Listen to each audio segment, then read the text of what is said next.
ভারতের বেঙ্গালুরুতে আকস্মিক উচ্ছেদ অভিযানে গৃহহীন হয়ে পড়েছে কয়েকশো মুসলিম পরিবার। গত শনিবার ভোরে বেঙ্গালুরু শহরের কোগিলু গ্রামের ফকির কলোনি ও ওয়াসিম লেআউটে উচ্ছেদ অভিযান চালায় গ্রেটার বেঙ্গালুরু কর্তৃপক্ষ। কোনো আগাম নোটিশ ছাড়াই বুলডোজার দিয়ে বসতবাড়ি গুঁড়িয়ে দেয়ায় মানবিক সংকট তৈরি হয়েছে বলে জানিয়েছে স্থানীয়রা। এছাড়া দেশে মুসলিম নিপীড়নের ঘটনা বেড়েই চলেছে। সম্প্রতি কলকাতায় দুই বিশ্ববিদ্যালয়ের ছাত্রীর হিজাব খুলে হেনস্থা করা হয়েছে। এর বাইরে দেশের বিভিন্ন জায়গায় বাংলাদেশ বিরোধী বিক্ষোভ অব্যাহত রয়েছে। জানা যায়, বেঙ্গালুরুর কোগিলু গ্রামের ফকির কলোনি ও ওয়াসিম লেআউটে প্রায় ১৫০ পুলিশ সদস্যের উপস্থিতিতে ৪টি বুলডোজার দিয়ে ঘুমন্ত মানুষের বসতঘর ভেঙে দেয়া হয়। বাসিন্দাদের মালামাল সরিয়ে নেওয়ারও সুযোগ দেওয়া হয়নি। অভিযানে প্রায় ৪০০ ঘর ধ্বংস হয়। এতে আনুমানিক ৩,০০০ মানুষ বাস্তুচ্যুত হন। উচ্ছেদ হওয়াদের মধ্যে নারী, শিশু ও বয়স্কদের সংখ্যাই বেশি। দুদিন পেরিয়ে গেলেও প্রশাসনের পক্ষ থেকে ত্রাণ বা বিকল্প আশ্রয়ের ব্যবস্থা করা হয়নি বলে অভিযোগ রয়েছে। ভুক্তভোগীদের অধিকাংশই ঐতিহাসিক ফকির সম্প্রদায়ের সদস্য। তারা জানান, ২০ থেকে ৩০ বছর ধরে সেখানে বসবাস করছেন এবং আধার, ভোটার ও রেশন কার্ড সহ বৈধ কাগজপত্র রয়েছে তাদের। অন্যদিকে কর্তৃপক্ষের দাবি, সরকারি জলাশয় দখল করে অবৈধভাবে এসব স্থাপনা নির্মাণ করা হয়েছিল। তবে স্থানীয়দের অভিযোগ, আইনি নোটিশ ছাড়াই উচ্ছেদ চালানো হয়েছে, যা আইন বিরোধী। ভারতে একের পর এক মুসলিম, খ্রিস্টান সহ বিভিন্ন ধর্ম ও বর্ণের ক্ষুদ্র গোষ্ঠীর মানুষদের নির্যাতন, হেনস্থা ও অধিকার হরণের ঘটনা ঘটছে। এমনকি মুসলিম ফোবিয়ার ক্ষেত্রে পশ্চিমবঙ্গ এখন বিহার, যোগীর রাজ্য উত্তরপ্রদেশ এবং এক সময়ের বিজেপি শাসিত কর্ণাটকের কাতারে চলে যাচ্ছে। সম্প্রতি কলকাতায় প্রগতিশীল বলে পরিচিত যাদবপুর বিশ্ববিদ্যালয়ে ঘটল হিজাব নিয়ে হেনস্থার ঘটনা। যাদবপুরে কনভোকেশনে দেখা যায়, একদল ছাত্রী পোস্টার ধরে মঞ্চে দাঁড়িয়ে প্রতিবাদ জানাচ্ছিলেন। পোস্টারে লেখা, my body my choice, say no to Islamophobia. ওই দিন ইংরেজি পরীক্ষার সময় দুই কক্ষে হেনস্থার ঘটনা নিয়ে এ প্রতিবাদ জানানো হয়। জানা গেছে, এক শিক্ষার্থী গলায় একটি হেডফোন ঝোলানো অবস্থায় পরীক্ষা কক্ষে প্রবেশ করেন। বিষয়টি নিয়ে তাকে প্রশ্ন করায় তিনি ইংরেজি বিভাগের প্রধান বা এইচওডিকে বলেন, ভুলবশত হেডফোনটি নিয়ে এসেছিলেন। এইচওডি হেডফোনটি নিয়ে নেন। এরপরই এইচওডি সারা ক্লাসে নজর বুলিয়ে বিশেষ তল্লাশির জন্য মাত্র একজন ছাত্রীকে বেছে নেন। সম্ভবত ওই ছাত্রী হিজাব পরিধান করায় এইচওডি শাশ্বতী হালদারের বিশেষ লক্ষ্যে পরিণত হন। হিজাবধারী ওই ছাত্রী বারবার বলেন, তিনি কোনো হেডফোন নিয়ে আসেননি। তাতে কর্ণপাত করেননি ওই শিক্ষক। শাশ্বতী হালদার ওই ছাত্রীকে আদেশ করেন ভরা কক্ষে হিজাব খুলে ফেলতে। তখন ওই শিক্ষার্থী খুবই অস্বস্তির মধ্যে পড়ে যান। তার পক্ষে এগিয়ে আসেন ক্লাসের অন্য ছাত্রছাত্রীরা। তারা শিক্ষিকাকে বলেন, হিজাব খুলতে হলে আপনি অন্য কোনো কক্ষে বা ওয়াশরুমে নিয়ে গেলে ভালো হবে। এইচওডি খানিকটা গড়রাজি অবস্থায় ওই ছাত্রীকে একটি রুমে নিয়ে যান। তার কঠোর তল্লাশি হলেও কোনো হেডফোন বা নিষিদ্ধ কোনো সরঞ্জাম পাওয়া যায়নি। পরে শিক্ষিকা ছাত্রীকে ক্লাসে ফিরে যেতে বলেন।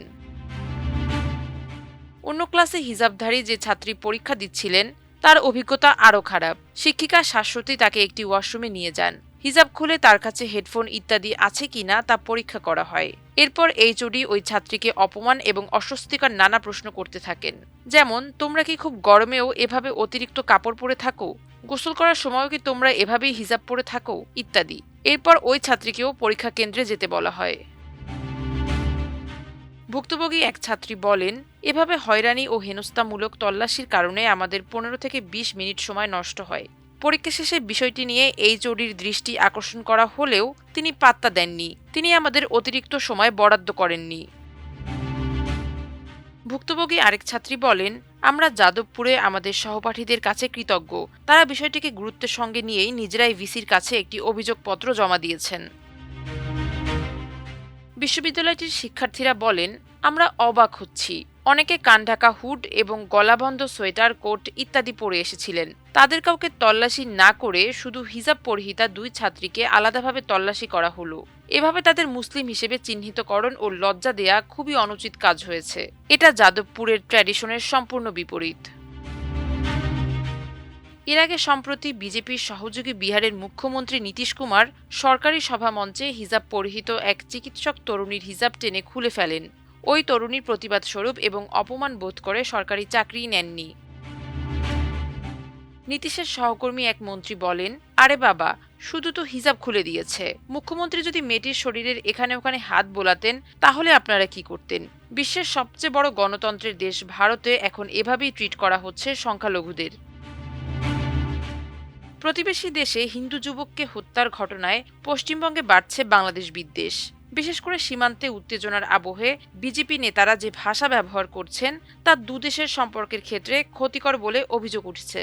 এর মধ্যে বাংলাদেশ বিদ্বেষে নতুন মাত্রা যোগ করছে পশ্চিমবঙ্গের উত্তরাঞ্চলের হোটেল মালিক সংগঠন।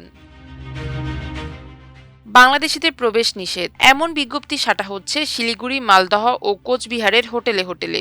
তাদের দাবি, বাংলাদেশি অতিথিরা থাকতে পারবেন না পশ্চিমবঙ্গের ৩ জেলার হোটেলে। বাংলাদেশের সংখ্যালঘুদের ওপর অত্যাচারের প্রতিবাদে নাকি এমন সিদ্ধান্ত নিয়েছে উত্তরবঙ্গের ৩ জেলার হোটেল কর্তৃপক্ষ।